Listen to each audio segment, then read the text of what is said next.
My name is Raina Rose Exelbeard, and I am the CEO, Chief Empowerment Officer of the Rose Grows. To all my friends out there, what's up? And for those of you, if this is your first episode, it's nice to meet you.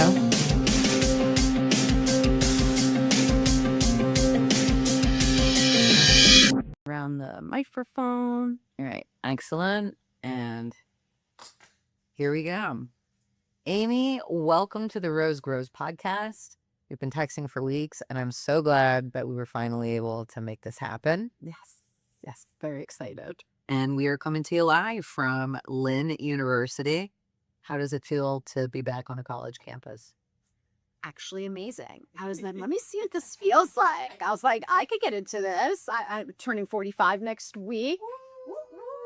And I'm like, these kids could be my children.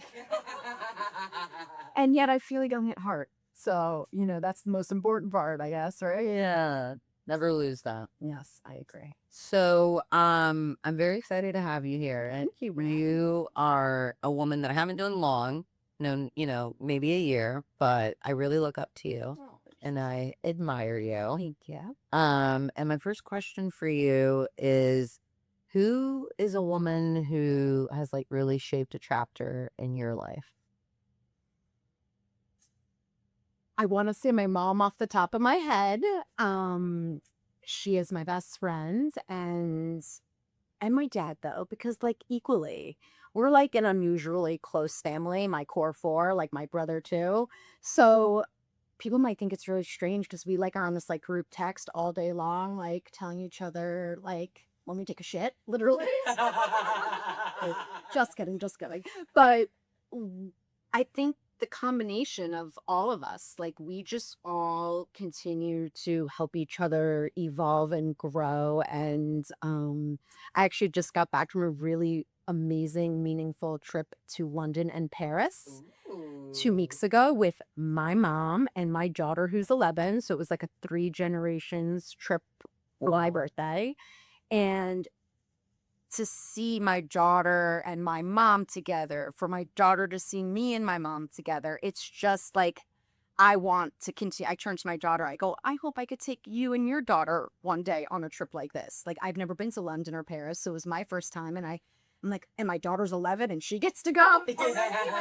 What's going on here? But to have that gift and be present and just love life and enjoy the experience and laugh and cry and travel and see new places together was so meaningful. And it just it started at a young age with me and my mom. So it was nice to see that also with my daughter joining us too. So I'm curious, as a woman, now that you have your own children, do you feel like you understand your mom a little differently than you did as you were growing up? What's your first? What does that look like? I wasn't easy, was I? I heard some crazy stories as a teenager that my kids would never get away with because we didn't have cell phones. No ring cameras. Beepers. I have beeper. I would be out in a club I shouldn't have been in, and I remember calling from a payphone, hey, I'm at my friend's house, or *67 so she wouldn't trace back the call. Oh, I tested my limits. My daughter is not testing my limits because I know what's up. So it's a crazy world we live in, and things have evolved so much since we were teens. Yeah, so, everything is Wi-Fi. Yeah. And my grandmother passed a couple years ago, and my mom was really close with her, as was I. And it's just seeing the evolution of these relationships continue to grow, which is really special. So yeah, I love that. And so were you named by your mom? Were you named by your dad? Where does Amy come from? Amy was, in the Jewish religion, you typically take the first initial of somebody in your family close to you that has passed. So it was my mom's grandmother, Uncle Al, where Amy, the letter A, came from. So they named me Amy, which actually means beloved, which I love. What? Yeah. In what language? In Hebrew? Not in Hebrew. So I have 2 Hebrew names too, which is sometimes unusual as well. And then my middle name, because my name Amy is 3 letters. They had to give me Elizabeth, which is like really long. I'm like, did you do that purposely? Because my first name was so short. And the E from Elizabeth was also part of my dad's side of his father, who I never got to meet. Oh, Grandpa Eddie. So that's the name. Thank you for Grandpa Eddie. I Yeah. feel like it gives you like a very like royal sounding. Amy Lur's royal. Yes. Yeah. So here we talk about everything: kindness, conversation, resilience. When I say the word kindness, what comes up for you? Well, if you don't know also what kindness is, also the word mitzvah comes to mind, which is a good deed in Hebrew. So all of those things kind of come together for me and how I basically live. And so kindness isn't just about opening the door for somebody behind you, or maybe you pay for Starbucks from a person, behind you as well. It's not about that. It's showing up. It's listening. So often people are in their own worlds that they don't listen to what people are saying because they're just waiting to get to the next thing that they have to get to. And I pride myself on this because I feel like I'm that friend, right? Like, I joke. My friends actually joke with me. It's like, you have the high school group chat, you have the college group chat, you have the mom group chat. I'm the one that keeps it going.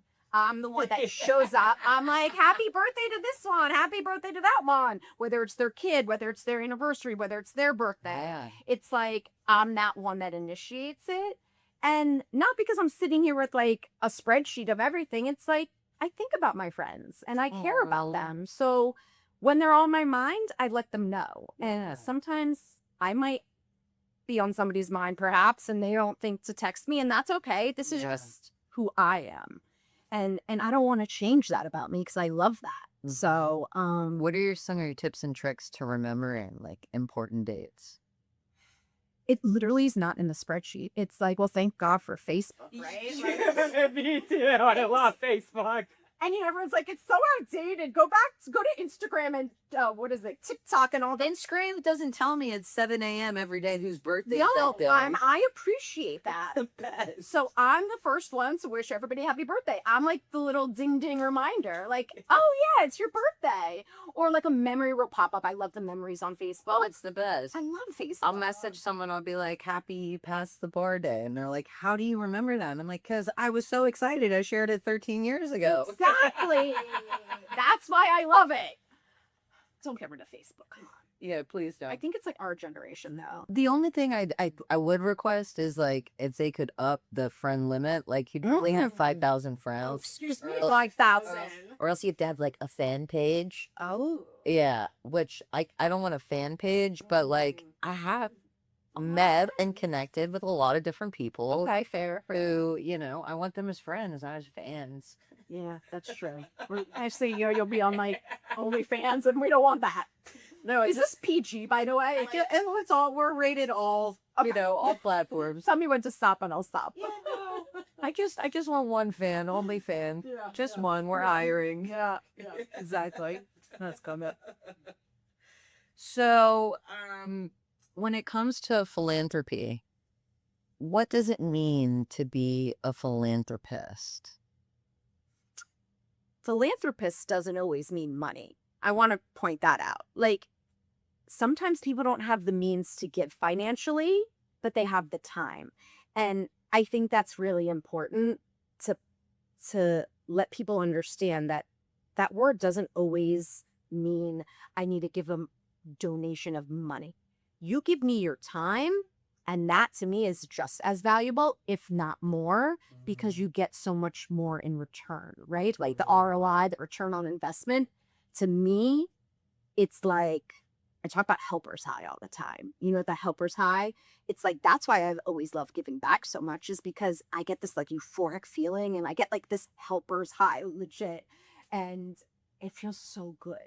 I never heard that term, but Never? I think I'm adjacent to my whole life. Yeah.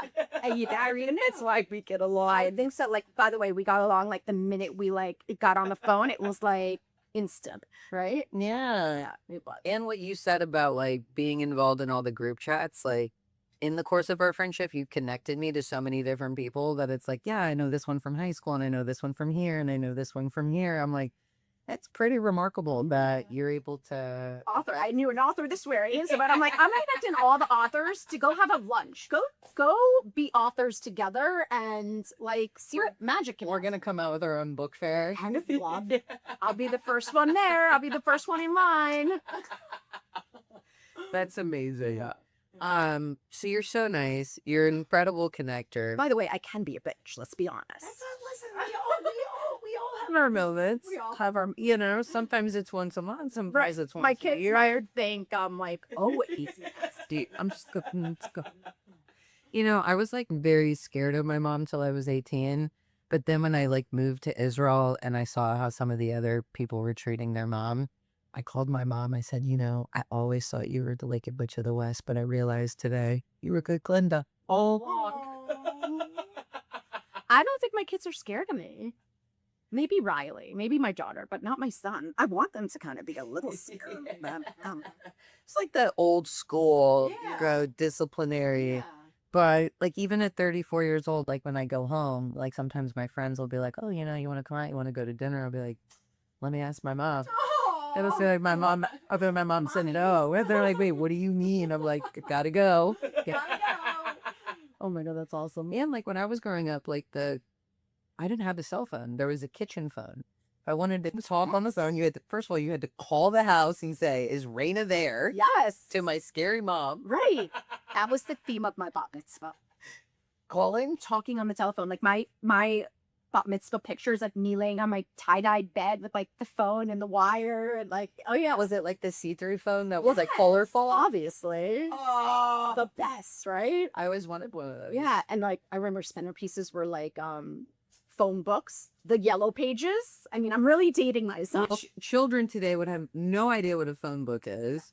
No. And they would all be intimidated by the thing. Like Gen Z, nobody, FaceTime maybe, but phone call is like, that's scary. And I had my own line, which was so cool. Like my phone number wasn't the same as my mom and dad's. So that was really cool too. That's so awesome. And this was pre-AOL. You had your own line? Yeah, I think so. That's awesome. I think they didn't want to get distracted by needy and all my calls. I don't know, man.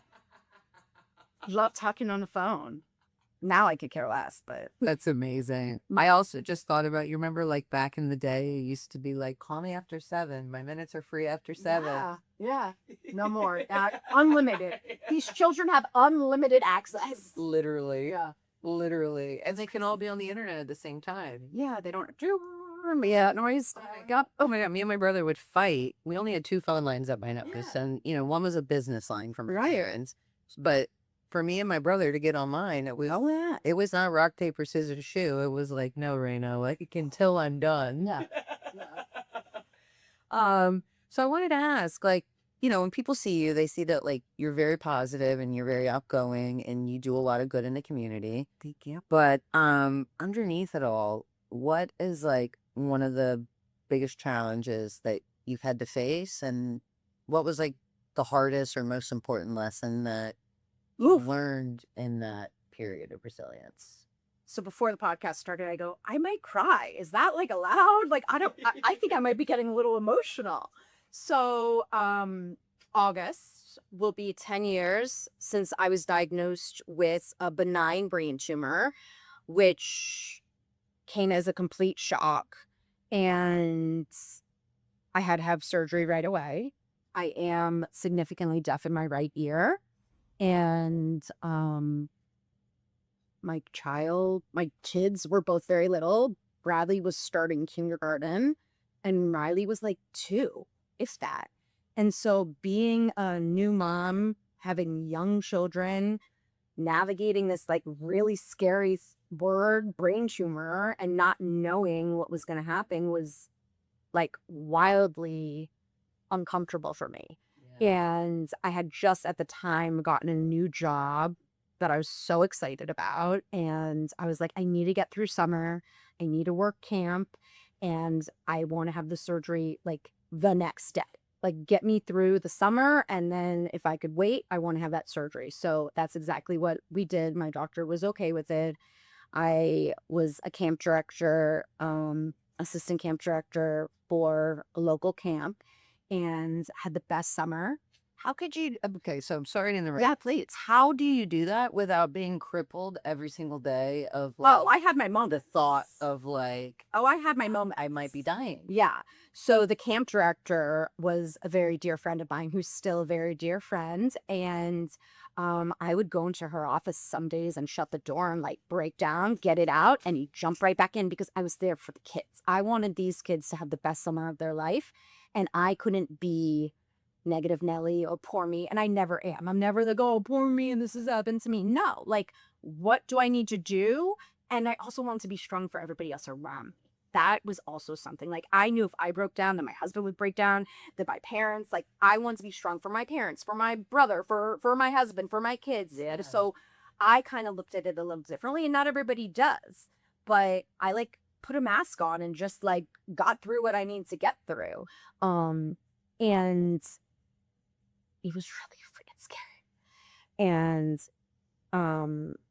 I was in ICU for many, many days. Don't remember much. I had to take a medical leave of absence from work, from a job at the time that I loved. And what was the most beautiful part about it all was seeing the community come together for me. And things happened that I don't even remember. You know, there were meals at the house every day, and there were friends helping with the kids. And, you know, my son started kindergarten while I was still like laid out. And my mom and my mother-in-law came together and rallied and took the first day picture and did all that. And so it was a community effort to make it all happen and like try to make it feel as business as usual as possible for my family. But through that process, I changed and I grew, and I call this Amy 2.0. So you're sitting next to Amy 2.0. Ooh. Yeah. So like loved old Amy, but new Amy. Oh, this is the Amy you want to know. Old Amy can't come in the phone right now. Yeah, exactly. And so you look at life differently. Whether you want to or not, like you go through a really scary experience, and it wasn't one surgery, it was two. And I had to shave the back of my head, had to get shaved, and my son had to like see that and see like what was going on. And so I decided to take it to the next level. So I would like dye the back of my hair rainbow colors. I'd have like fake little designs when it was shaved, so the scar wasn't as scary to my son, who was a young boy. My daughter doesn't really remember much now, but we do talk about it openly. They do know I obviously have a hearing deficit because everybody knows. What? Say log. And that's a result from the brain tumor? Yeah. Yeah. It was an accidental find. They didn't mean to find it. I remember turning white as a ghost when they picked up the phone and they said, "We have your results from your MRI." And it was not what we expected. I was like, hold up. You're like, I just started a new job. This isn't what I expected. No. And like, I feel fine. Right? Like, I feel good. How long have I had this brain tumor? And is it going to grow back? And, you know, all these thoughts. And how am I going to raise two young children? And here I am almost 10 years later. I feel great. I feel probably better than ever. And I've learned to live with my hearing deficit. And my dad, who also has no hearing in one ear as a result of the brain tumor, we are very strategic in where we sit at the dinner table so we can all hear each other. Yeah. So, you know, we make it work, right? Like you're given a challenge and you have to rise to the occasion or not. And I chose the higher route, and I chose to take this experience and look at life in a whole new light. Like I have the second chance, right? And I want to do better and be better and foster my friendships and relationships with people. And that's exactly what I get to do every single day. I've made it my life career now to just be out there in the community and do good because it feels good to do good. So yeah. So that's fantastic. So for people who are listening, it's almost like if you go through like a really big challenge, the 2.0 isn't like the 2.0 is recognizing like, yes, you did lose something, but part of like elevating is also recognizing that you're gaining new things. Absolutely. Absolutely. Do you think the way that people supported you, do you think that's a testament to how you treated people in your network before you got ill? Or do you think like you just had really nice friends? They would have done that for anybody. I would hope so. I would hope that they would do that for anybody. But yes, I care deeply for my friends. I work hard at my relationships. They don't always come easy, and it's a two-way street. Like, I'm gonna text you, but if you don't text me back and I don't hear from you, like, I'm gonna try a couple more times and that's it. Like, I'm gonna stop trying. That's so true. And just learning not to take it personally. Yeah. Like I have like one best friend who like, I mean, she goes to bed at 8:30. You know, like I love her. Like I called her last night. I was so excited, or 2 nights ago, I was so excited about something and I figured she was probably asleep, but on the case maybe she, was awake. She didn't answer. I didn't, take it personally, but the next thing she texted me like 6:30 a.m. being like, "Hey, I was falling asleep, when you called, I miss you. Like, definitely, like, let's catch up this week."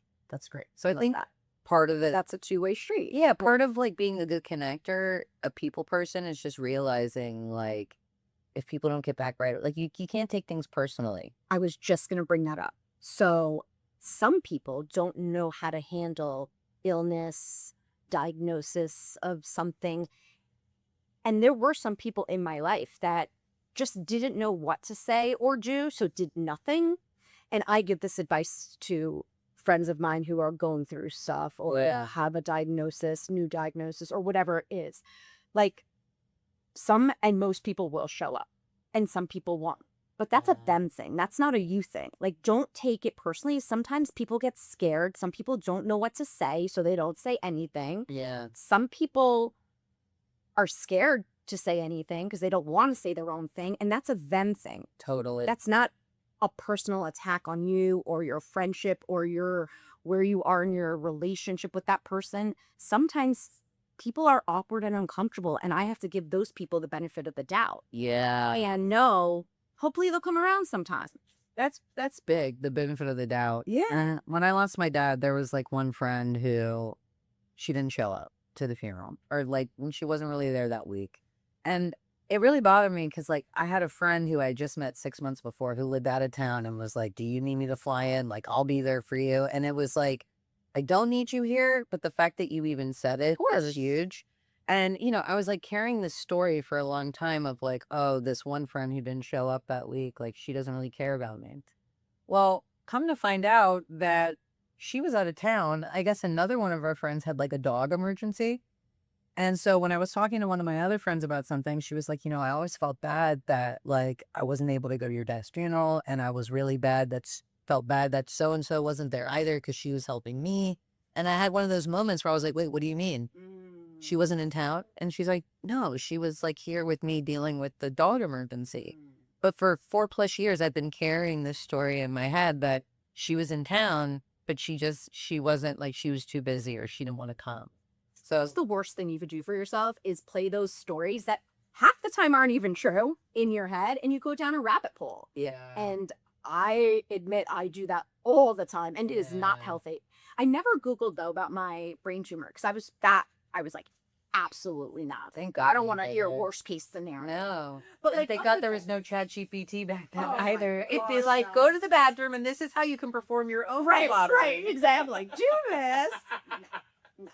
So, that like you went down rabbit hole, right? Like, Yeah. like thinking about the possibilities of why or what might have been going on that they weren't showing it for you when really there was a reason. And some people get scared. See, you are scared of these awkward conversations, encounters, and then you said something about a friend who you had just met. I have friends that are in my life today that were not a part of my life 10 years ago that can't even fathom they weren't there for me during this time in my life. And it's like, but you got the 2.0 version now, right? Exactly. Like, you got Amy 2.0 from start to end. Like, you didn't get the old Amy.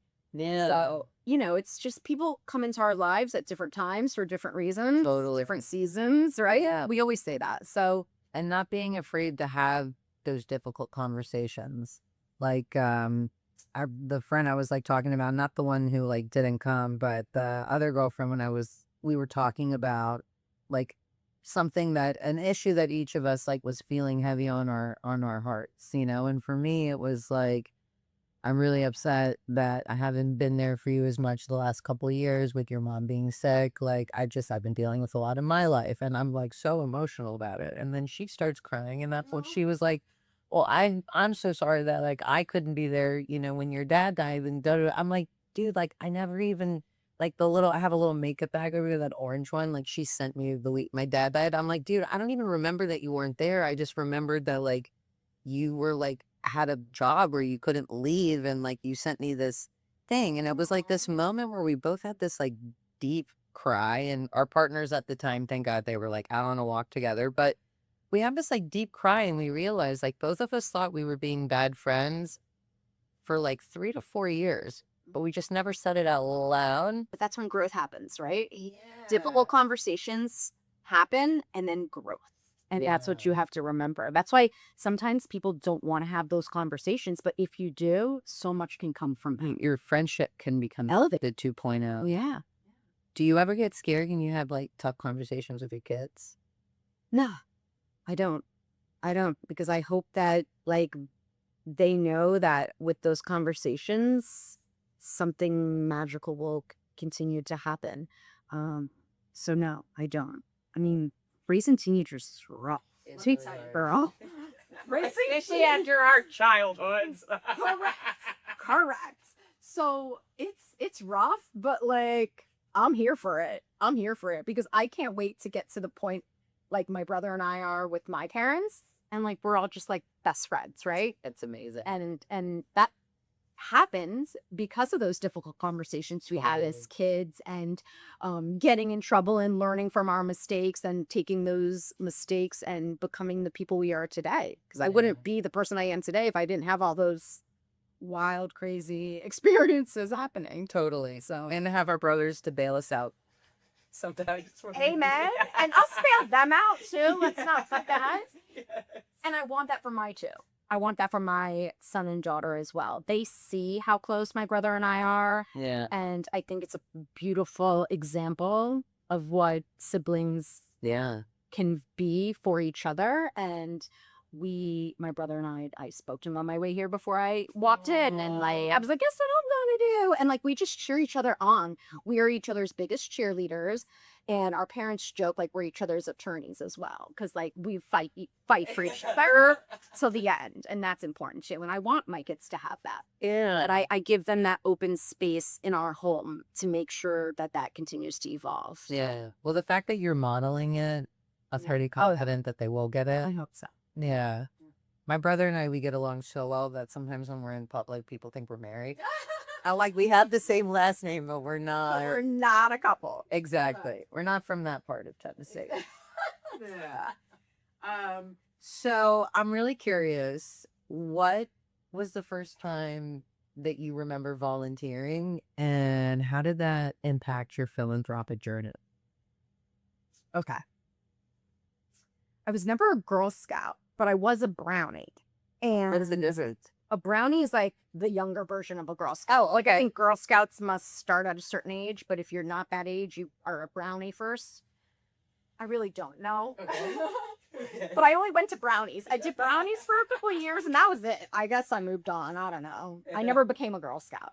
But when I was a brownie, my parents, who were very involved in my day-to-day. I remember my mom on PTA and like mom and like all that, which is how I kind of evolved into that person too, I guess, from examples. for sure. Seeing. They were the cookie parents. What does that mean? When you sell your Girl Scout cookies and you have to replenish and pick them up, whose house do you go to? My entire dining room was stacked with like Samoas, floor to ceiling. And I always had all these people walking in from the troop, and like they were like, oh, yeah, my dad had to take a clipboard and he's doing the accounting and how much money have you raised and this and that. And like we were like a warehouse.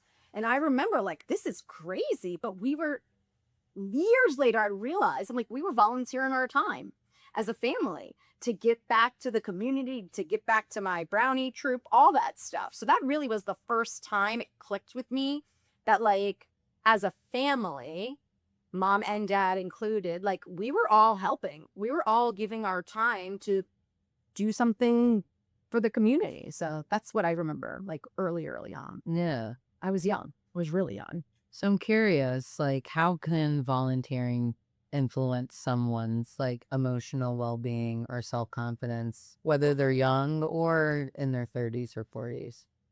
Well, for me, I talked to you already about the helper's high. I mean, it's the best therapy for me personally I could give myself. I remember I had like a mild surgery of something a couple years ago. And I said to my husband, I couldn't drive. And I was like, can you take me to Publix? I just want to buy a couple bouquets of flowers. And he said, well, if I go, just drive me to Publix, you know? So I go to Publix, I buy a couple bouquets of flowers and some tissue paper. And I sat in my kitchen table and I took a few from each bouquet, tied a little like ribbon on it, and wrote a little tag, a message saying, you found these are for you, like pay it forward, pass it on. Because I was feeling like such crap at home because I was like recovering from a surgery. Like, what can I do to make myself feel better? And for me personally, what makes me feel better always is helping others. Yeah. And so I then was like, now you're going to get into the car and drive me all around town. And I left these flowers. I left them on a picnic bench. I left them in the, Starbucks parking lot, like literally on a bench. I left them in my neighborhood. I just like sprinkled them wherever I could think of in the 1 mile radius of my home. And like somebody found them. And I hope it brought a smile to their face because it brought a smile to my face to do it. And that's what's most important is like you have to feel good with that kind acts that you do. Hold the door for somebody behind you, right? Teach your kids that it's important to open the door for the elderly. Say hello to somebody in like the line at Publix. Like, I don't care. No, they could be isolated. They could be a senior that doesn't talk to many people. And you saying hello or striking a conversation or telling them they look pretty today, whatever it is, that could have made their day. And it did nothing. Like, it took nothing out of me to say 2 words to them, you know? And so I think about that on the daily. But my brain just runs like that, right? Not everybody's does. Yeah. But if you hear me say it, right? And if I could teach one person and we could have that ripple effect, then this world needs that. Oh, for sure. And how much better would this world be Yeah. if like you and I continue doing what we get to do and what we love to do and how that can affect the next person and the next person. So I hope that like my acts influence others to give back or do a kind act in some. Yeah. The 2 things I get from that is like, one, if someone's not feeling well about themselves or the world or just anything, do something nice for someone else. But the biggest distinction, I liked what you said, was do something that like feels comfortable for you. So like, if you're not somebody who's like a big talker, then open the door. Don't, have Smile. a conversation. Ooh, that's a good one. Any place you are in the world, just smile. It's the language for everybody, right? Yeah. A smile means so much. I walk past somebody and you smile. And listen, I am in bad moods and I get grumpy because I don't want everybody to think I'm this like, always rosy. Right. Because that's not reality, right? But it doesn't take that much effort to smile at the person next to you. Totally. And it's something so simple. Start small. I mean, it doesn't take a lot of effort, Yeah.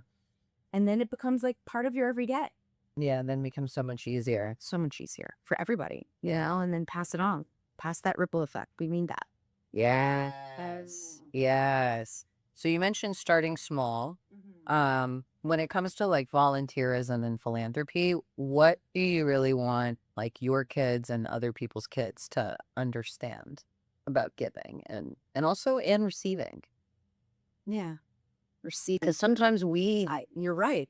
and this season I had to learn how to receive and say thank you and smile and not feel compelled to get anything back, So yeah, 2-pronged question. What do you want kids to know about giving? And then what do you wish young people knew about receiving? So the word mitzvah comes to mind again. And, oftentimes in the Jewish religion, you have to do a mitzvah project for your bar bat mitzvah when you turn 13. So it's that point in time where I hope their journey starts and they turn 13, and whether it's collecting sports goods because your theme is sports and you love sports and you donate them to underprivileged children, or you're collecting canned foods for a local food pantry in your neighborhood, whatever it is, it has to connect to you, especially in the beginning. So if you do something that connects to something you're passionate about, I have this young boy I know who loves video games, and I had a conversation with him. What are you doing for your mitzvah project? He's like, I'm not doing it. And I just love video games. Yeah, I don't know. And then next thing we knew, we were collecting old consoles. Wow. Selecting video game controllers and headsets. And he started an Amazon wish list of new. And next thing you know, an organization in West Palm built a game room because of his collection. And it just shows this is your passion. Your passion is video games, and you took your passion and you made it into something relatable to you. And so it's finding what you love. If you love singing, then go to a senior living facility and sing your heart out. You love it, then do it for others and make other people see that it's what you love and that it can make you smile and it makes them smile. So I really think it's important that they start at some point in their early years, so they could see what it feels like to do good. And then from there, it continues and carries on, because then it becomes a part of your life, right? Yeah. And it's not something that happens every day. It could happen a couple times a year, and that's okay. Yeah. So, you're sharing your lunch at lunch. Somebody didn't have a snack and you pass your snack to the neighbor next to you. That's a mitzvah. That's a good deed you're doing, It's something small, but you helped that kid who didn't have a snack that day feel better. Totally. And it's sometimes people don't realize that small acts after small act becomes that really big moment and that really big thing that you remember doing. Totally. So I think that kids especially need to know that it's not far-fetched and it's not a hard reach. Yeah. And it's one small thing after another, after another, after another. And then you start to feel that greatness inside. And that's really what's so special. Yeah. I mean, because I feel like as a young person, especially in the Jewish community, you're thinking about the party, thinking about the speech. Certainly in Florida. In Florida. But for a young child to choose something that would ripple effect into a room, I just hope other people are encouraged to not just look at it from a celebratory standpoint, but also an impact standpoint. Well, as I'm fanning my daughters, I'm like, is it going to be phone themed? I said it'll be phone books. No phone books, that's for sure. But I said, people seem to forget it's not about the party. The party's the bonus. Correct. It's about you standing up and reading from the Torah and sharing your Jewish journey. This is the start of your true Jewish journey. And it's the service that's most important. And the service project that you decide to do. That's where the yumminess is. Totally. The party, yeah, we love a good party. Who doesn't love a good party? Yeah. But I think kids lose perspective and lose what really is important, because that's what's really important. Exactly. So I think that's important to teach our kids. I mean, I'm trying to teach my kid that, and it's hard because they're so excited about the party and the dancing and the giveaways and then this and then that, when really, let's get back to the basics. Yeah. That's just a bonus. Mm-hmm. It's the service. It's reading from the Torah and reading your Haftorah portion and becoming that man or woman, in adulthood. And that's where the bread and butter is. Totally. So belonging in the continuity of Jewish men and women. yeah. The chain. Yeah. What do young people need to know about receiving kindness and charity and gifts? Please and thank you go a very long way. Some of these kids, I'm like, hello. I came from a generation of yes, ma'am, no, sir. Yeah. I moved to Florida. People were like, I'm not going to give you anything if you call me ma'am. But in Tennessee, if you didn't say yes, ma'am, you didn't get Tennessee for sure. They didn't listen to you. Yeah. So, let's start with the basics. Say please and thank you. I love nothing more than when I take one of my kids' friends out to dinner, to an activity, to an event, and I drop them back off at home. And without any prompting, thank you so much for the day. Or I had a great time. Like, Yeah. it goes such a long way. And that to me, without their parents prompting them to say anything, they know that this is something special and they appreciated it. Like, Totally. that's awesome, Yeah. you know? Something you'd appreciate in some of my elementary school programs, the 3rd through 5th graders, I actually teach them how to write a thank you note for the first time. Yes. And it's insane how many of these kids have never been exposed to that and have never written a thank you note and feel like under the rule. Thank you card. Ooh. We had 2 interns at my office that just are graduating on to their next chapter. We're gonna miss you. Yes, we are. And they were so amazing. And they came to my office and they dropped off handwritten thank you cards and a little plant. I didn't even need the plant. The fact that you wrote a handwritten thank you note was like so touching and meaningful. Yeah. I love that. Yeah. Oh my God, me too. With my kids' books, everybody gets a handwritten thank you note, but I could probably count less than 5 have ever sent me a thank you note back. Right.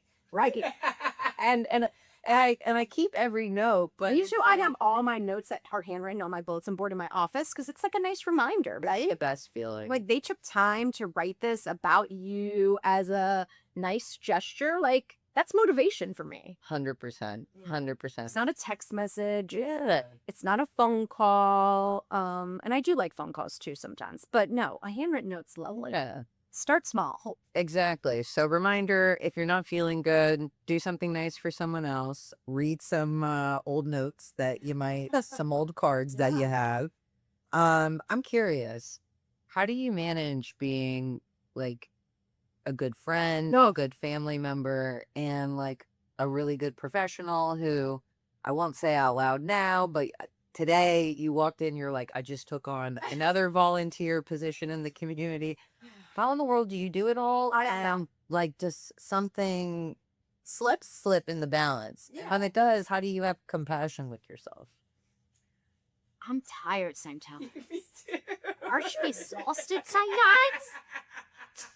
Oh, and fun facts, I don't drink coffee. I'm just like, this is me. I don't know. I've never had a sip of coffee in my life. Don't start. I'm not. At this point in my life, like, why start? I've never had a Dorito either, which, like, why start now? Yeah, don't. Random. Next time you play like 2 truths and a lie, that's a great. You're right. I've never had a Dorito. I've never had a Dorito. It's like the most bizarre thing, but like, I don't know. Yeah. We'll find that very fascinating. Anyway, Doritos, if you're listening, reach out. Doritos and coffee, let's meet. Prerequisite. So I don't know how I balance it all. I feel like I'm like this Energizer bunny and I'm just like going and going and going and going. Do you have lots of lists? Like I don't. Like I write things in my notes. Yeah. Sometimes in my phone. My notes in my phone, ooh, they're fascinating. Yeah. I get all, it's like my diary too. But do you check in? Because like sometimes I write stuff in my phone in a note and then I kind of forget about. No, I try. I do. I try. I do. Going. I do. I have to because like I got things going on all the time. I can relate. It's like program chat GPT. Yes. I'm like, ooh, and yes, do things slip through the cracks? Yeah. Yesterday I got a call and they're like, your son's doctor's appointment on Monday. Make sure I'm like, oh my God, his doctor's appointment's on Monday. I never got him his x-ray that you need. And then I'm frantic and I'm calling, trying to get him a doctor's appointment for his x-ray so the doctor has it on Monday. And yeah. But they remembered you because they're like, oh, she always says hi to us when she comes in. They're like, she's always so nice. Look at you in, Amy. Yeah, I'm going to put you in. So, yes, things slip through the cracks or I'm like last minute running around like a frantic lunatic to get something done. But somehow it all gets done. I don't know. It's like, it is a juggling act. Like, I feel like I've got those like balls in my hand all the time. Like, I amaze myself too sometimes. I'm like, wow, what I've done in a day, some people don't do in like a month. I'm like, how did I do? And then I'm like out having drinks with my girlfriends by the end of the day. And I'm like, am I really like sitting here with you guys? Like, that's phenomenal because I was about how do I to make say, it happen? and that's why I'm like, what time do you go to bed? What time do you wake up? I Like, do like my sleep. I'm a good sleeper. yeah. My husband is not a good sleeper. He like hears everything, wakes up. I'm like, once I'm out, I'm out. Same. I can go to sleep anywhere too. Me too. I'm like, oh, we got 30 minutes. I No want to problem. take a little snooze. I need a little snooze, and I do. Like, I'll crawl right on this couch right now and take a snooze after we're done. Like, I will do what I have to do to get my sleep. So,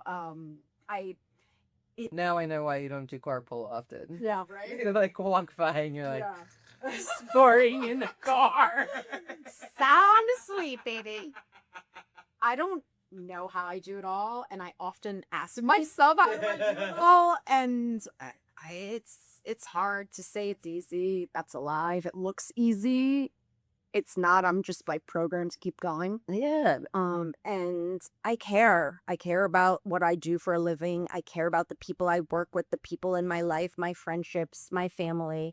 And I think because of that, it makes it a lot easier. Yeah. Yeah. So So diving into your friends and your family, how would you define sisterhood, and why is it important for women of all ages to have like a tribe, a support system? girlfriends and a night out with your girls is so good for your soul. Don't you agree? Like Yes. it is good for your soul. Yes. But Before I leave with the girlfriends, I'm always like, ugh, like sometimes I'm like, I got stuff to do. Like it's late, I'm tired. But you're right. Every time I go out with the girlfriends, so much whenever I come back, I'm like, Yeah. energized, relieved. Any anxiety I had, it kind of just dissipates. Yes. And I do want to say that I pride myself on my friendships. I have friends since literally preschool still. And I don't know if a lot of people do. They don't. They don't.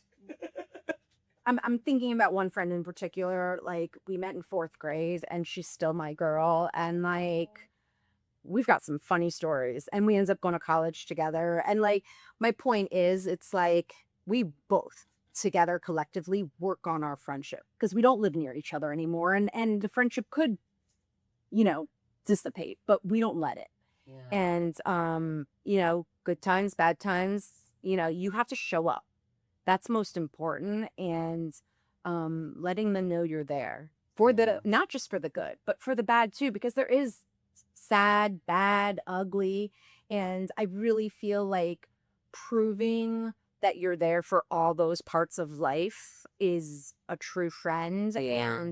And life isn't always pretty and glamorous and fun. And Yeah. there's like hills and valleys. Totally. And also like now that I've my children and they're getting older, and like the friends that like know my kids and treat my kids like they're their own and treat my kids with respect and understand that my kids also have those Ups and downs. ups and downs, but still love them for who they are.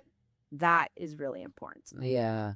Yeah. So I really love what you said about like the ups and downs because no, girl, my whole my high school, end of high school, college, like it, hills and valleys. Yeah. And where am I going to go to school? What am I, like it was Right. not always easy for me. And- School was not easy for me. Oh, really? No. Same. Yeah. But look at us now.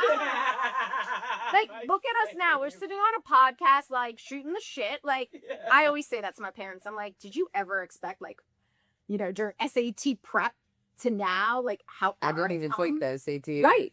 I took the ACT one time. Okay, Right. okay. And now you're writing books. Yeah. Now you're an author. Like, All my teachers wrote, "Won't shut up in class." My first grade teacher wrote, "Get this girl a journal." And look at me now. look at you now. You have to put things in perspective sometimes. Like, you gotta like take a step back and look at your life. Yeah. And like turning 45 next week, it's like, whoa, Where did the time go? wow, where did the time go? And look at how far I've come. Yeah. And let me point out, we are always changing and evolving and becoming different versions of ourselves. Exactly. Like, this is Amy 2.0 is not it. We got more to come. Like, who knows? Yeah. And that's what you have to accept. Like, some people are like, sometimes I think stuck in the versions of themselves. Yeah. And they need to break free from that. Yeah. Knock, knock. Yeah. Sometimes what you think you want is actually holding you back. Absolutely. Whether that's in your work, in your dating. Yeah. absolutely. So you gotta put things in perspective for sure, Yeah. and show up for the people that matter to you. Totally. And I feel like radical honesty too. Ah, Like if you have friends who are just like, yeah, you're great, everything's great. It's like, no, no, no. I want friends who point out to me like, you could be showing up better, or like, are you okay? Because we noticed you put on 30 pounds. Like, the are you okay is so important. oh yeah, I mean, check in with your friends. Check in with your friends. yeah. One of my group chats that I was telling you, this is like high school / college kind of combined with like, After you've introduced everyone, I'm a connector. She's got 2 separate group chats, but then once everybody met, we got like one Yeah. big group chat. And, but like, I'm the girl that's like singing and dancing in the car at the red light to like bring a smile to everybody's face. Because there are times this one chat, it goes downhill real fast. I got this wrong. I got that wrong. I got this wrong. I go, yes. And give me one thing that made you smile today, I say. I'm that person. I said, tell me one thing that made you smile. Then I dance in the car and sing and sound like a complete idiot and send it to them. I go, did that make you smile? Great. Then let that be the one thing that made you smile today. I don't care if I made a fool of myself and it made you smile. yeah. So Every friend group needs that energy. so if you have a friend group out there, be that energy. Exactly. We need it. Exactly. And it makes me think of that like Disney movie with the emotions. Like there's a place for everybody in the friend group. Like not The main like, character's that's name is thing. Riley, and that's my daughter's name, so I love that movie. It's about the same way too. Aww. So moving on to like a completely different subject. What now? What do you got for me? Yeah. So I want to talk about Israel because I know that you went recently. How many times have you been? How old were you when you first went? And what made this trip different than the other trips you've been on? Woo! Okay. So, Loaded question. no, I've got a lot to say. I'm like, where do I begin? So, I have been to Israel 3 times. Oh wow. I have been at 3 very different times in my life. Mm-hmm. So, I went for the first time when I was 16 for my brother who's younger, bar mitzvah. Oh cool.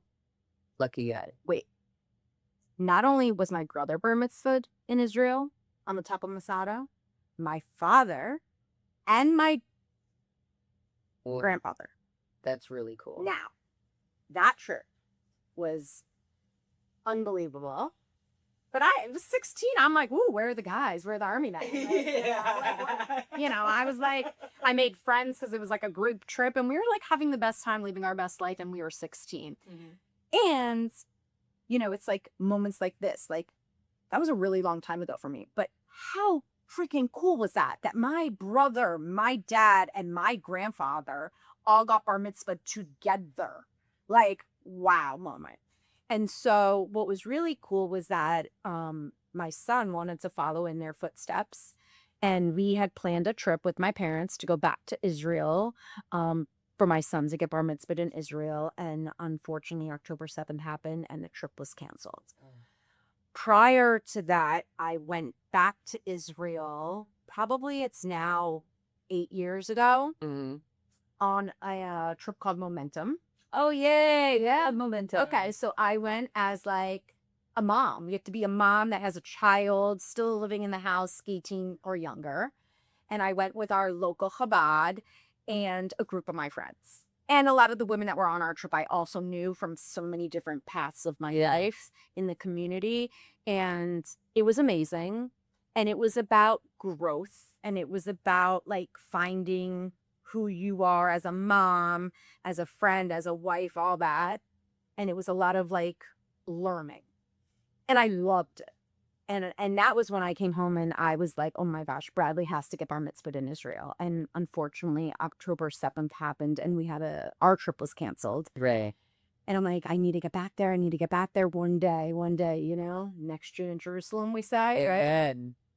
So fast forward, I have been blessed with a career I never expected and absolutely love. And I get to do what I love every single day of my life. So it doesn't even feel like work half the time. And we went on a volunteer mission. We went to Israel very recently on a mission strictly to volunteer. And again, a different type of trip. Yeah. I wasn't 16 years old for my family's bar mitzvahs. It wasn't a mom trip. It was a volunteer-based trip where we were boots on the ground helping to rebuild. Like that was our goal, was to connect, rebuild, and touch that soil that I needed to touch so badly. It was like yearning in me. Yeah. Since October 7th, I have been 3 different times tried to get to Israel, and every single time was canceled. So the fact that this happens, and the fact that I got out 2 days before war broke out again. So I woke up to that news after I landed 2 days later when I was still on such a high from the trip, and I was up. Oh, when Iran started attacking. Yeah. I remember. I thought you were still there. Texted me. And you were like, no, I've been home for 2 days. And I was like, oh my God. I was like, my friend's wedding got canceled. She got married on a balcony of an apartment building. Yeah. And you want to hear something crazy? I guess because like I use social media oftentimes as my platform to share my experiences, and I posted pictures of my trip. And I guess people that don't even like click like or whatever see it. My brother, my parents, my husband, my friends all are like, this one called me. They think you're in Israel. Are you okay? Like, I was like, I didn't even know you see my stuff. Yeah. I was like, okay. It was very nice to see that people cared. And that, Exactly. you know, the most random people too, like would call somebody I know to check on me to see if I was still in Israel. But that shook me to the core, because from the moment I landed to the moment I left, I felt safe. Yeah. And I knew it was probably coming soon-ish. But I felt, and every time I've ever been to Israel, I've always felt safe. Yeah. And so that just rocked my world. Yeah. That places I stood were being attacked. And that was really hard. I can't imagine. Yeah. So I noticed on Facebook before you left, you mentioned that you have a girlfriend who gave you some money, some tzedakah, since she wanted you to Yes. to donate. So what's the story there? There is a story for sure. So, a friend of mine that I grew up with since childhood, you know, we don't live in the same city or town, and we don't see each other often, but we always still try to connect. And she's that friend that like puts something in the mail and sends it to you to just like put a smile on your face. So I always appreciate that. And so she saw that I was advertising for this meaningful volunteer mission to Israel. And she called me like out of the blue. She's like, I have a really difficult question to ask you. And I'm like, what in the world is she going to come to me with? And she's like, my dad had 3 dying wishes, one of which was his ashes be sprinkled in Jerusalem. Without hesitation, I said yes. Like, I didn't even like think about what it entailed or what I was going to do. I quickly said yes. Fast forward, my original trip to Israel was canceled. Fast forward again, the new trip was happening. And I remember texting her saying, I'm really going, like it's happening this time. And so she drove from Orlando to West Palm. We met for lunch. We had like the greatest time. We sat and we laughed, we cried, we had drinks. And afterwards, she handed me tzedakah, a dollar bill to travel with. But not the ashes. And the ashes. Oh, and the And ashes. the ashes. And along with the ashes came paperwork, his death certificate, anything else I needed, because when I go through security, I'm going to have ashes. They're going to have to test them to make sure they're safe and it's not drugs, whatever. I didn't know. I never knew anything about this. And Allah is like very strict to the security. So I was just going to say the security aspect of it. Oh no. So, number one, when I said yes, let's get back to that part. Like, she's like, wait, yes? And I said, yes. Like, if I could do this for you, knowing you may never get to Israel and this is something that can help you with closure, like, why wouldn't I do it, right? Yeah. And the fact that she put her trust in me, and the fact that she had wanted me to be the messenger, right? Like the person to do this.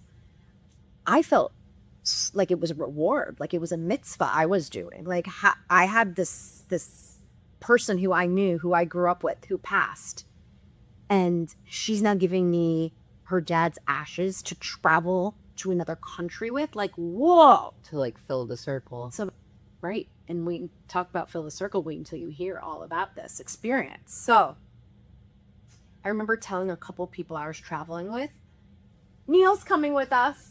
I'm like, Neil's got our back. He's like watching over us. Like, he's with me. He's with me in my carry-on. He was with me the whole journey because Jerusalem was our last stop, and it was Shabbat.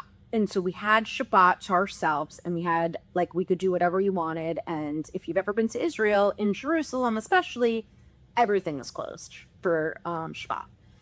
So I remember telling a few friends, like, I found a park. I did research, and this was the park I want to walk to, and I want to find the just right spot. Like, it wasn't like, oh, we're in Jerusalem, here you go. Like, Right. no. And so I found this beautiful park. I don't know if you saw the pictures, but it was called the Rose Park. Like, there were roses planted everywhere, all over this park. Now, some were blooming and some were not because of the time of year, but that is what the park is called, which is totally like for sure that I'm sitting here talking to you and telling you this story as the rose grows. Chills. And that was how the entire experience went. Everywhere I went in Israel, I felt his presence. I kept texting my girlfriend being like, I'm painting a bomb shelter and it's sunflowers and roses. And then we ended up finding the rose garden. Like, it was like everything. And sunflowers were really meaningful to her. And she has a sunflower tattoo. Like, it was like everything we did, there were like signs, you know? And I totally believe in that kind of stuff. I felt that his presence was with me my entire trip, keeping me safe. And so I walk around. I'm like, no, this isn't right. This isn't right. Like, I kept, and my friends were there for it. They were like, let's do this. And another girl who was with us that day, who I had just met on the trip to Israel, she's an artist, and she always carries her sketchbook everywhere she goes. And what I didn't know was when I finally found the just right spot, she was sketching the whole time, the spot, and me in the spot. And so she gifted it to my friend. And so my friend is framing it and hanging it up in her office because it just was like that full circle moment, which there was like a reflection pond. It was like this, you see the city of Jerusalem on everywhere you book. And there was a tree. And on the tree had 5 branches. And I think about the Hamza having like the hands, and it was like the hand of God. And I'm like, this is it. You look straight in front of you, you see the city skyline, you turn around, there's this beautiful pond, you turn to the left, and it's just like rose gardens everywhere. No matter where you turned in this one spot, it was so beautiful. And I'm like, this is it. I knew. I felt it, like literally in my soul, that was the right place. And so I found this tree, and I didn't just like take his ashes. And by the way, I've never seen ashes before. I've never like held ashes. Like, this was like my first experience with all of this. Wow. And so I took them, and my friend recorded it. I kept calling her, but it was like 3 a.m. and she wasn't answering, and I was freaking out. And I'm like, so I said to my friend, can you please record this so she could see this moment? And I found a prayer of my own to say beforehand, and I said a prayer, and I circled it around the tree. And I said, this is the full circle moment. This was the last wish he had that was completing the circle. And I knew it was right. Like, I felt it. And so I sprinkled his ashes in a circle, and I talked about full circle moments. And she finally, before I walked away, called me on FaceTime and got to be a part of everything with me. And then she wrote this whole long post, and I mean, on social media that you'll see, and like just like about our journey together and our friendship and like where it started and where it's come, and like how I did this like mitzvah for her and her father. She's never written his eulogy. She's never had closure. It's been a couple years. Right. He had 3 wishes, one of which she took care of from like their place where they like grew up, whatever. The other, this is the craziest part about it all. His childhood best friend went to Brooklyn or the Bronx. Maybe it was the Bronx. Went with 2 best friends of his with his ashes, went to the Bronx, sprinkled them wherever they sprinkled them. And then the last was Jerusalem in Israel, in the Holy Land. And I was able to fulfill that. Now, because of social media and Facebook and connections, and we thrive on connection, right? Yeah. My mom is friends with her on social media as well, and saw that one of her friends from her community likes something of hers, and goes to her friend the next day and says, how do you know this person? And she's like, I was best friends with her father, who's recently passed. Wow. I'm at my parents' of an event in their country club, right? And my mom said, I want you to meet somebody. Introduces me, and he goes, this is Neil's best friend from childhood. And he says to me, I went to the Bronx and sprinkled his ashes. I said, I've got one better for you. I'm going to Israel and sprinkling his ashes. We had no idea. We had never met each other. She never knew our connection. Never knew my mom knew him then. That's so amazing. Talk about a full circle moment for her to have this closure, to see that he is working his magic up there and like putting everything together. The alignment was, I mean, I have chills talking about it. I get emotional hearing this story, and I think having lost a parent, I think what makes it like more emotional for me is like he cared about the ashes as if it were your own dad. Like so many people would have just like showed up, did the thing, checked the thing off the list, but you were like, no, like it's got to be the right time, like it's got to be the right place. And I feel like one of the things that's really lacking in 2026 is like the intentionality behind things, because things are so convenient and quick. I took this responsibility as a gift, and I took her trusting me and knowing I was the right person to be this messenger. Yeah. And I took it seriously. Like, I was like, this is not going to be like a 1, 2, 3 thing. Like I talked about him the whole trip. When I found the right spot, I knew, I felt it. And so that part of my journey in Israel was really powerful as well. Not just for me, but for everybody I was with. They were kind of on this journey with me too. And my girlfriend is just beyond blown away by this whole experience and moved. And I mean, she can't talk about it without crying, but she was able to have that closure and finally write his eulogy, which she never was able to do. Wow. Yeah. It's so amazing. Yeah. So that forget it. Yeah. Yeah. I know there's a lot of things we could dive into from your trip, but what I really want to know about is what was it like going to the site of the Nova Music Festival? And for those listening, October 7th, there was a music festival happening in southern Israel, and that was one of the places infiltrated by Hamas terrorists. Lots of people were kidnapped, lots of people were raped, lost their lives. And Amy actually got to go to that site recently. Yes.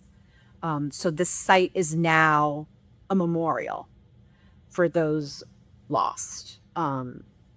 And we also got to speak to a survivor as well there. Wow. And hear his story of survival and resilience, and what he's doing now is going out into the world and sharing his story and retelling his story to help paint a picture for us, right? For the people that weren't there, that didn't understand and can't comprehend how excruciating and horrific and awful and disgusting this was. Right. And so we met with him We heard his story. And then from there, we had our own time, everybody individually, to walk around and see each person and their story and quotes about who they are and how they lived. And everybody there was there to like dance, right? Like how freeing is dancing and singing and listening to music and loving life. And they were all there to have a great time, and it turned tragic very quickly. And these people have a name. These people have a story. They have a family. And walking around, it didn't actually hit me. And maybe it was because I had a different role on this trip, and I wasn't just a participant. I was more of a leader on the trip. And so, yes, it was rough, and I couldn't even comprehend what I was seeing. But it wasn't until I got home from Israel and I was sitting at a meeting and I was sharing the story of Israel, and it waterworks. Like, it hit me at the most random time. I guess I felt like the people around me at that moment I could trust. And I felt like comfortable. Not that I didn't feel comfortable at that moment, but I was so worried about everybody else and their emotions and their feelings and how they would focus on this. And I remember somebody coming and sitting next to me on the bus ride. Somebody told me to bring candy, something sweet, on the bus to pass out afterwards. I'm like, what? Okay. They're like, I know it sounds crazy, but trust me. It's like when you see something so horrific and bitter, you want something sweet. Right. And so I passed out candy to everybody and a bag of tissues before we got on the bus. And on the bus ride home to our next stop, nobody spoke. It was silence. Silent. Was that the first time the whole trek the bus was silent? And our tour guide also, he put the microphone down and he let everybody have that time to reflect. And it was hard. It was hard. And I was making sure everybody else was okay. I think my emotions were not in the place that I thought it was going to be because I was so worried about everybody else's emotions and making sure everybody else was okay. Yeah. That it didn't hit me until I came home. That I is was back in Florida. That is a weird part of grief. Yeah. Sometimes when you're the caretaker, you can't always focus on if you're the facilitator, you can't always focus on your feelings until I kind of after the trip. without even realizing I was pushing mine to the side. And then it wasn't until after the trip and I'm sitting in a room reflecting on the experience and my journey in Israel and the things we did and volunteering and whew. Yeah. So I know that you're Amy 2.0 now, but I imagine after this trip, there's got to be a little bit of like a Amy 3.0. How did the trip like change your life as a Jew and as a woman? So I would think that I'm probably am I religious? No. Do I love Judaism? Yes. I'm the girl that lights the Shabbos candles every Friday night by myself. Sometimes my kids are there, sometimes they're not. Sometimes if we're having like a happy hour at my house on a Friday night, like my friends all know, they're lighting the candles if they're at my home. Love that. So next Friday night is my birthday, and it's a Friday night. How can I not light the Shabbos candles and celebrate Shabbat? Like, I'm like, that's what we're doing for my birthday. Like, girl gang and Shabbat. That's like mwah. So and my parents joke, like, I am probably the religious one in the family, which I'm not even that religious, but when it comes to, and my passion for Israel, like, it is like deep in my soul, you know, and it always has been.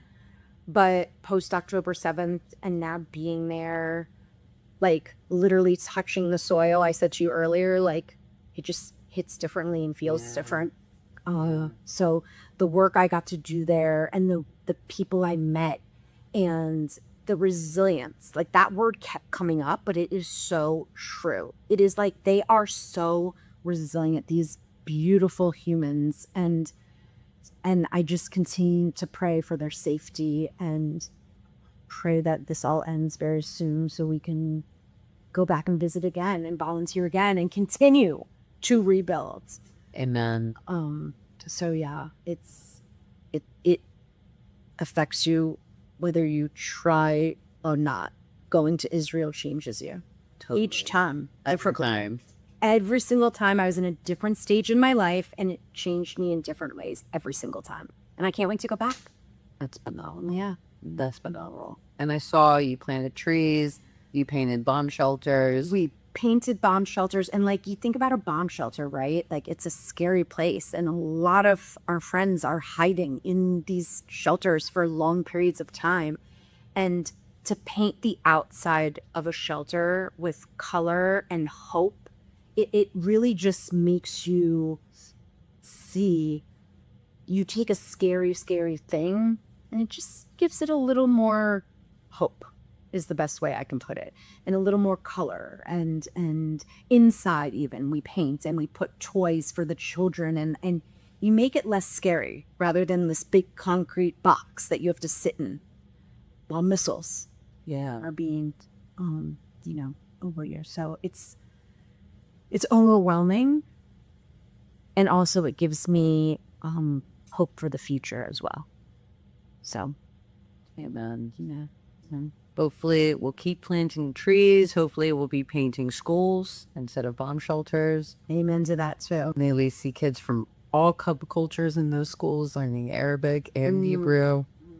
And I think for me, like the scariest, like most sad thing about October 7th was just like realizing like the next generation of kids is going to grow up fearing the other generation for different reasons, obviously on both sides. But it's just like, as someone who like, he's very compassionate and empathetic, and like, I like being kind to all people. Yes, you do. I can understand the trauma that Palestinian and Israeli children are dealing with, and the PTSD when it comes to how do I have an uncomfortable conversation with someone different, or not even uncomfortable? How do I just have a normal conversation with someone who's different? Yeah, and those conversations are so important. And like even like the books that you write, it's like I can't wait to see those in different languages soon, right? So we got to just keep doing what we do and hope that it's making a difference. Yeah. And I loved what you said earlier today about like doing what's comfortable for you. Oh yeah. Whether that's smiling or speaking or doing something or taking something, for somebody. Yeah. Small acts. Yeah. I think like the biggest thing I've gotten from you is like, from this conversation is there's no act that's too small when it's helping somebody else. Absolutely. And there's no right or wrong way. It's what's you feel in your heart and what's comfortable to you. And that's the best way to start, really. We just want to make this world a better place. And so the only way we can do that is teaching others and by example. Yeah. Like, especially my children, I show by example. So it's amazing. Yeah. It's just, I think about like the world we live in, and it's crazy. And so I could do my small part. And that's what I want. That's what I want my legacy to be. We get to be that change. Yes. Well, thank you so much. I'm so excited that we got the opportunity to do this interview. I love all of it. I can't wait to like hang out in the future, and just like, as a woman, it feels good to know that like I can just like be honest with you with like my personal life and my professional life, and like not only will you not judge me, but you'll laugh with me. Oh yeah. You'll give me space, and you give really good advice too. Thank you. Listen, we got to be those people for each other, for others, for friends, for family, for strangers. Yeah. Think about the people we haven't even met yet that are going to be a part of our life. Oh, I can't wait. I can't wait. I think about that all the time. I'm like, what version are they going to get of me? Like, up is that. It's like, there's so many people we meet in our life that change us for the better. Yeah. And we still haven't even met all of them yet. Oh, So that was nice. Next time I'm feeling a little anxious or a little lonely, I'm gonna reminisce on the mantra. because I think about that often. I'm like, there are so many people that came into my life when I least expected it and had changed me for the better. And there's still, I have a lifetime of more people that are going to cross my path that I get to meet that are going to also change me for the better. And so I'm excited. I'm excited for that to happen and look forward to that. I love that. So, That's gonna be the title of this episode. Be excited for the people you haven't met yet. yeah. Because they're going to like this. And with that, that's it. Thank you very much.